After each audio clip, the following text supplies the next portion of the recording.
Welcome back to the Create Harmony podcast. So this is a place where we celebrate our everyday joys and we really try to pay special attention to the good things that are happening all around us.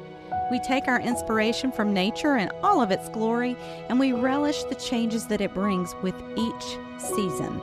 So this is a place that you can find creativity and introspection, and sometimes we blend the two. But don't worry, everyone is welcome to join in, and you can find your place here. And you can also take a few minutes to lift your spirits and find some fun in your everyday routine. So this is episode 158, and I'm your host, Sally Burlington, and we're continuing through a series that we do every winter called Winter Well-Being. So I've shared before that winter is not my favorite season. It's cold and it's dark and we get sick all that often. And even though I like to be cozy, I just feel more energetic and more at ease when we have longer, lighter days. So Winter Well-Being is our collective attempt to shift our focus to things that make us feel tucked in and shored up during this more harsh season of the year. So in the past few weeks, some of the stuff we've been talking about during Winter Well-Being is we talked about all the things we want to capture and release, and that's a good thing to consider at the start of a new year. We've shared lots of ways that we at our house create a cozy atmosphere, some ideas that maybe you wanted to take into your life, and we discussed how to find a new vibe for your winter gatherings, how to change up your winter gatherings to make them a little more in line with the season. So this week, we're going to talk about winter movement. And we knew that if we're going to lean into the maximum amount of well-being, this is something that can't be missed. So we've got to incorporate some kind of movement for your body. Now, as we've discussed in the past, winter is a season where nature rests. And we like to take inspiration from nature. So we are going to operate our lives in more gentle ways in the winter. And the same thing applies to winter movement. So it's tempting, if you are like me, if you've done things the way I've done it in the past, you get done with the holidays, you've been to lots of parties, you've maybe eaten things that you didn't need to, maybe you drank things that you didn't need to, and you think to yourself, new year, fresh start, I am going to launch my exercise routine, I'm going to eat so many plants, it's going to be amazing. And then you start doing that, and maybe it doesn't exactly go as planned. It doesn't exactly align for you. Maybe it did. Maybe it did go as planned. And if that works for you, that is great. You do you. But for most of us, that's a little harder in the winter season. And there's a couple things I want to point out that make winter fitness a little different than the rest of the year. So winter fitness might look different because we're not able to get outside as much as we do the rest of the year. It's cold. The days are short. So we don't get to go on as many walks. We don't get to play outside in the yard with the kids. We don't run around with the dog as much as we maybe would have if the weather is different and the days are longer. So at our house, we have this rhythm where we go on a walk right after dinner. We eat dinner a little on the early end, and then we go for a walk, take our dog around the neighborhood. And we do still do it in the winter. We do still bundle up and we go out in the dark, but we're just not as regular about it. We don't do it as frequently because it's harder when it is really, really dark and rainy or cold or whatever. It's just harder to do it. So I don't need to expound on that anymore. So that's one way that winter fitness is different. Winter fitness might be different because you and the people in your household, like for example, if you have children, they might get sick and then you have to be at home. You don't get to go to the gym as you regularly would. You have to break up your rhythm a little bit because either you're not feeling well or they're not feeling well. So winter fitness is different in that way. Winter fitness is different when our bodies need more sleep and are less vigorous. So we tend to have less energy when we get less light in the day. This is not about us being not having willpower, not pushing through. It's about us needing to respond to our circumstances and recognize there's less light in the day. Therefore, we need a little bit more sleep. We're not going to have the same kind of energy that we would have when the days are really, really long. Some of us might struggle with seasonal affective disorder, so it's just not as easy to take the world on by storm in a physical sense. But I have some ideas. I have some ideas that you can use to adapt your winter movement routines so you are still getting the movement. You are still really being good to your body and finding well-being, but you are not necessarily going to do it for a marathon training. So just like we did it during COVID, you can always stream a workout. Don't forget that there are so many great workouts out there. You could do an indoor walking challenge. You could try a new style of workout. Maybe you've been curious about Pilates, or you wanted to try out some yoga. You wanted to do Zumba, and you listen, you can save yourself the embarrassment that you might feel when you're a beginner in a class at the gym, and you can just do that right at home. Or if you are one of those people, which most of us are, who need other people to inspire you to move so that, you feel more vigorous and you want to move when there's other people.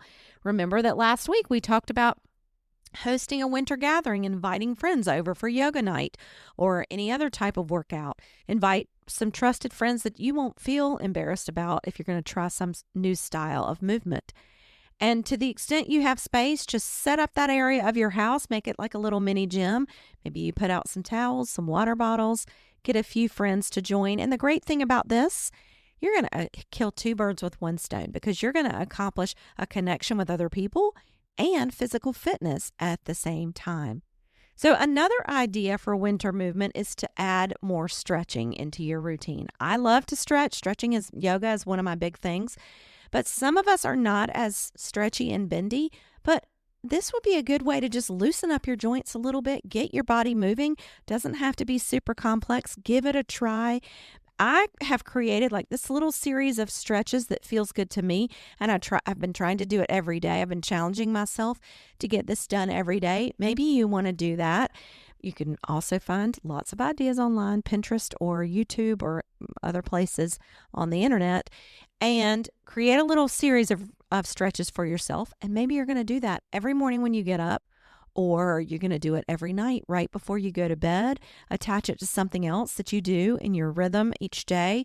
You could do it every morning and every night. I mean, whoa, you would just be really taking the world by storm there, and it would still be in line with winter movement because it's gentle and it's easygoing. Sometimes it helps in the winter if you do little bursts of movement. So it does not have to always be so, Zen and Pilates and yoga. It can be bursts of movement. It can be like interval type training. You're maybe not going to have the kind of energy that would say, today I'm going to launch my marathon training routine, but you could do some bursts of movement. You could stack that habit onto some other habit that you're doing while your coffee is brewing in the morning. Maybe you want to do some jumping jacks, or while your water for your shower is heating up, you're going to jog in place. Just little bursts of movement. And the more of those you add into your day, the more you are being good to your body and moving around. So maybe you want to consider, if you want to really be good to your body, you can consider some somatic movements. So somatic movement is something that helps reset your nervous system. And after we've been through a really busy season, it's a good idea to want to reset your nervous system. It helps you bring your body out of habitual tension patterns. So many of us, we get into these patterns. We get on autopilot, and maybe we are holding our breath when we're moving around. Maybe we're bracing our shoulders. Maybe we're tightening our jaw. I certainly am doing that all the time. And when you move somatically, you begin to sense those patterns within your body, and you offer your body a new option. And then your body begins to learn that there's a way to be more at ease, more safe, that there are some other choices for how you can respond to your circumstances. So you can find plenty of somatic options online to fold into your winter movement routine. And that would be a really, really nice way to, come out of the holidays, reset your nervous system, and you'll be ready for spring. The main idea here is take a moment to think differently about how you move your body in the winter. Just think about, am I doing what works for me? Don't set up a pattern for yourself that then later you're like, well, that was a fail. Come up with some little tiny ways, baby steps towards some gentleness with yourself.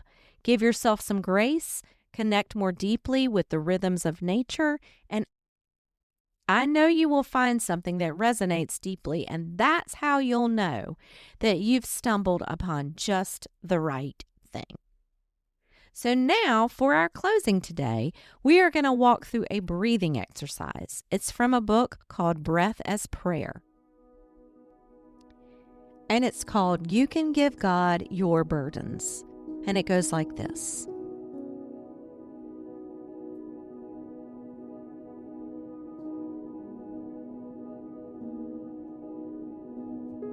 Breathe deep and know you can let go of the burdens you're holding.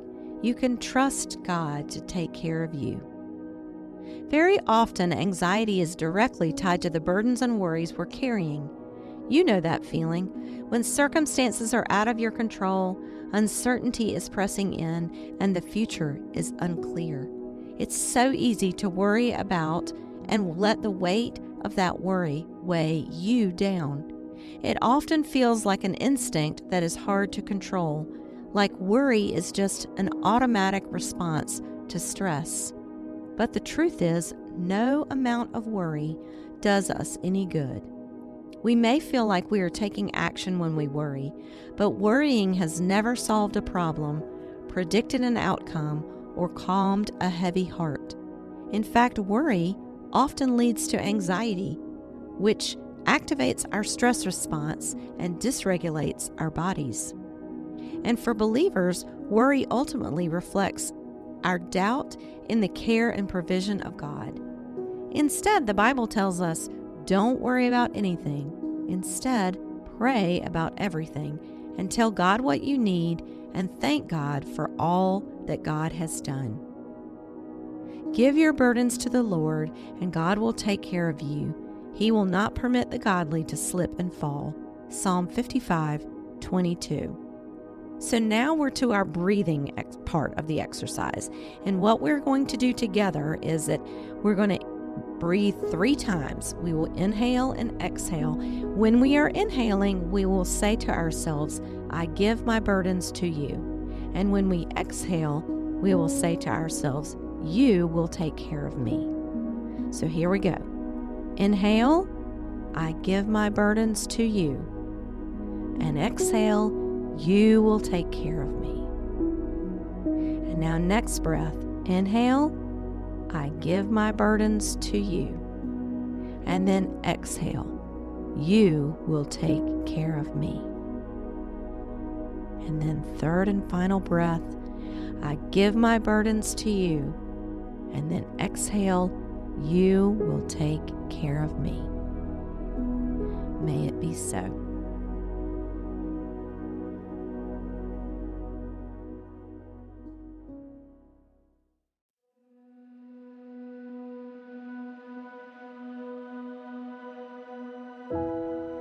So thanks so much for joining us today as we discussed our winter movement ideas and how to move your body more during the winter months, but also be in line with the season that we're in. We'll be back next week with a few more discussions about winter well-being. We've got a couple more weeks on this topic, so hope you'll join then too. Share it with a friend. Hopefully you can pass these ideas forward. We would love it if you would give us a quick review. We love that.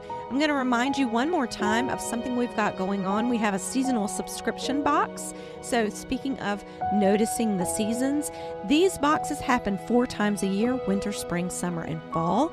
And what's in each box are a link to 5 guided meditations. They're very calming and very immersive. It gives you a chance to really step into an experience and step away from your life. And in addition to that, there are mental wellness items in the boxes that are given to us or collaborated with us from Petal and Pink Mental Wellness Boutique. In the winter box that we're doing right now, there's a neat candle making kit, there's some cozy socks, there's a cute hand warming mug and some tea.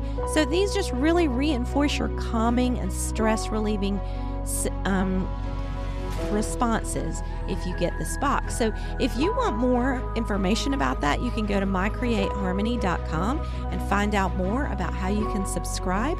And we hope you'll come back next week. And until next time, peace.